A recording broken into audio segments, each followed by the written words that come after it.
करिश्मा, रेशमा और मनीषा 3 बहनें हैं। उनका एक भाई भी है, मयंक। मयंक अपनी बहनों को बहुत प्यार करता है, लेकिन मयंक की पत्नी सविता इस मामले में मयंक से बिल्कुल ही अलग है। वो अपनी ननदों का जितना बुरा कर सकती है उतना बुरा करती ही रहती है और अपनी ननदों पर हुक्म भी चलाती है। करिश्मा, करिश्मा, तुमने अभी तक नाश्ता नहीं बनाया? तुम्हारे भैया को ऑफिस जाने में देर हो रही है। हाँ भाभी, बस अभी बनाती हूँ। करिश्मा, तुम ये ढीलापन छोड़ दो। कल को पराये घर जाना है। वहाँ अगर तुम इस तरह से काम करोगी तो लोग क्या कहेंगे कि माँ ने और भाभी ने कुछ सिखाया नहीं। और तुम्हारी दोनों बहनें कहाँ हैं? रेशमा मार्केट गई है और मनीषा सो रही है। क्या? सुबह के 8 बज रहे हैं और ये महारानी अभी भी सो रही है? ये कहते हुए सविता अपनी सास दुर्गा देवी के पास जाती है। माँ जी, देख रही हो अपनी बेटियों के तौर तरीके? क्या हुआ बहू, सुबह सुबह क्या कर दिया मेरी बेटियों ने? अरे एक तो अभी अभी उठकर किचन में गई है, दूसरी सुबह सुबह बाहर चली गई और तीसरी अभी तक सो रही है। क्या करूं मैं इन तीनों का, मैं तो परेशान हो गई हूँ। जा जाकर उठा उसे और रेशमा से मैं बात करती हूँ। सविता सीधा मनीषा के कमरे में जाती है और उससे कहती है, महारानी जल्दी उठो, सूरज सर पर आ गया है। भाभी थोड़ी देर और सोने दो ना, मैं रात को लेट सोई थी। क्या ना यूनिट टेस्ट चल रहा है। शराफत से उठती है या नहीं, या फिर पानी की भरी बाल्टी डालूं तेरे ऊपर? नहीं भाभी, मुझे बिस्तर में नहीं लाना, उठती हूँ मैं। मनीषा जल्दी से उठकर बाथरूम में चली जाती है। सभी आराम से बैठकर नाश्ता कर रहे होते कि तभी रेशमा बाजार से हाथ में सामान लिए आ जाती है। रेशमा को देखते ही सविता उस पर बरस पड़ती है। लो, आ गई महारानी। ऐसा भी क्या सामान लाना था जो सुबह आंख मलते ही बाजार की तरफ रवाना हो गई? भाभी, कल आप ही तो चीख रही थी कि घर का सारा सामान मुझे ही लाना पड़ता है, घर में किसी को भी किसी काम से कोई लेना देना नहीं है। अब मैं बाजार जाकर सामान ले आई तो आपको इस बात से भी तकलीफ हो रही है? देख रही हो माँ जी, अपनी बेटी की जुबान कैंची से भी तेज चलती है। और मयंक, आप तो कुछ कहेंगे नहीं अपनी लाडली बहन को? रेशमा, अपनी भाभी से ऐसे बात नहीं करते। चलो माफी मांगो। भैया, मैं क्यों माफी मांगू? आप भाभी से बोलिए ना कि हम पर कम हुक्म चलाया करें। हम इस घर की बेटियां हैं और आपकी पत्नी की ननद है, नौकरानी नहीं। लो कर लो, इनकी भलाई के लिए कुछ भी बोलो तो इन्हें बुरा लग जाता है। इस घर में यही इज्जत है मेरी। देख लो माँ जी, आपकी बेटी किस लहजे में मुझसे बात कर रही है।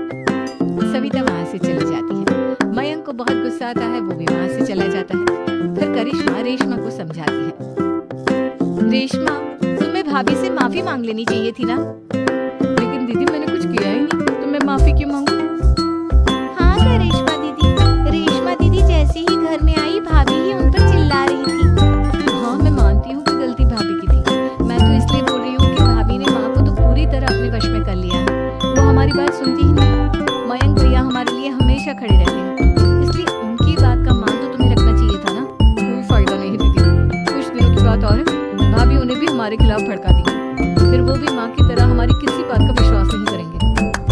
इसी तरह सविता अपनी तीनों ननदों को किसी न किसी बात पर परेशान करती रहती थी। एक दिन मयंक अपनी तीनों बहनों के लिए गिफ्ट लाया।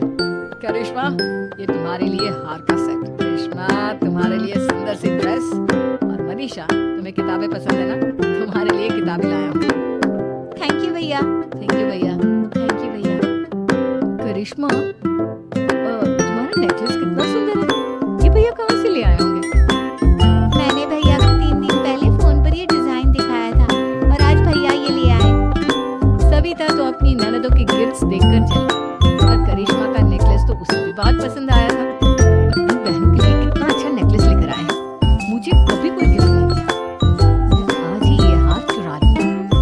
रात में सविता करिश्मा का हार चुरा लेती है और इसी तरह उसे अपनी ननदों की जो भी चीज अच्छी लगती वो उसे मांगती नहीं, बल्कि रात के अंधेरे में चुरा लेती। इसी तरह दिन बीतते गए और सविता ने मयंक के दिल में भी उसकी बहनों के लिए नफरत पैदा कर दी। एक दिन मयंक ने करिश्मा और रेशमा के लिए रिश्ता देखा और ये बात उसने घर में सबको बताई। माँ, करिश्मा और रेशमा के लिए बहुत अच्छा रिश्ता आया है, वो लोग कल इन्हें देखने आ रहे हैं। आप और सविता मिलकर सारी तैयारी कर लेना। ये सुनकर करिश्मा और रेशमा खुश हो जाती हैं, लेकिन सविता सोचती है, अगर इन दोनों बहनों की शादी हो गई तो घर और बाहर का काम कौन करेगा? मनीषा तो एक नंबर की कामचोर है, उससे तो किसी बात की उम्मीद लगाना ही बेकार है। मुझे इस शादी को रोकना होगा। अगले दिन सभी लड़के वालों के स्वागत की तैयारी करने में लगे होते हैं। तभी मयंक अपनी बहनों से आकर कहता है, तैयार हो गई तुम दोनों? देखो दोनों लड़के बहुत अच्छे हैं, मैं कोई कसर नहीं छोड़ना चाहता, इसलिए तुम उनके सामने अच्छे से बिहेव करना और अपनी भाभी से लड़ने मत लग जाना। करिश्मा, तुम वो नेकलेस पहन लो ना जो मैं तुम्हारे लिए लाया था। भैया मैं बहुत देर से वो नेकलेस ढूंढ रही हूँ, लेकिन मुझे मिल ही नहीं रहा। क्या तुमने नेकलेस खो दिया? तुम्हें पता भी है वो कितना महंगा था? तुम कोई काम ढंग से नहीं कर सकती। मयंक गुस्से में वहां से चला जाता है। थोड़ी देर बाद लड़के वाले भी आ जाते हैं। वो दोनों बहनों को पसंद कर लेते हैं और रिश्ता पक्का हो जाता है। लेकिन सविता के दिमाग में तो कुछ और ही खिचड़ी पक रही थी। वो पंडित जी के पास करिश्मा की कुंडली लेकर जाती है और उन्हें पैसे देकर करिश्मा की कुंडली बदलवा देती है। जब लड़के वालों के पास करिश्मा की कुंडली जाती है तो वो दुर्गा को फोन करते हैं। बहन जी, हमने करिश्मा की कुंडली अपने पंडित जी को दिखाई थी। आपकी बेटी की कुंडली नहीं बल्कि दोषों का पिटारा है। देखिए, मैं और मेरे पति इन सब बातों में बहुत विश्वास करते हैं, इसलिए हम आपकी बेटी से अपने बेटे की शादी नहीं करा सकते। इस तरह करिश्मा का रिश्ता टूट जाता है और सभी घर वालों को बहुत दुख होता है। अब कविता सोचती है, चलो करिश्मा का तो रिश्ता टूट गया, अब रेशमा का भी रिश्ता तोड़ना है। क्या करूं क्या करूं? अब सविता आवाज बदलकर किसी अननोन नंबर से रेशमा के होने वाले ससुराल में फोन करती है।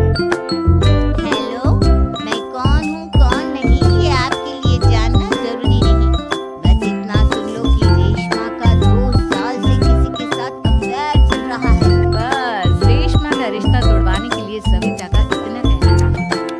अब रेशमा का भी रिश्ता टूट गया। मयंक और दुर्गा देवी ने रेशमा को खूब खरी खोटी सुनाई और उससे बार बार उस लड़के के बारे में पूछने लगी। आप दोनों मुझे क्यों परेशान कर रहे हो? अरे कोई लड़का होगा मेरी लाइफ में तो मैं बताऊंगी ना, जब कोई है ही नहीं तो कहाँ से लाऊं मैं कोई लड़का? तो तेरे होने वाले ससुराल वालों को फोन किसने किया था? माँ मैं नहीं जानती किसने फोन किया था, मैं सच कह रही हूँ। मैं तो पहले ही कह रही थी इसकी लगाम खींच कर रखो, लेकिन मेरी सुनता ही कौन है। आप चुप रहिए भाभी, ये सब आपका ही किया धरा है। अब तीनों बहनों को विश्वास हो जाता है कि ये सब उनकी भाभी ही कर रही है। तीनों बहनें अपनी भाभी को सबक सिखाने के लिए एक वकील कर लेती हैं और घर में हिस्सा मांगती। देखो भैया, माँ बाप की जायदाद में जितना बेटों का हक होता है उतना ही बेटियों का, इसलिए इस घर के 4 हिस्से होंगे और हमें अपना हिस्सा चाहिए। मैंने तुम्हारे लिए क्या क्या नहीं किया और तुम इस घर में हिस्सा मांग रही हो?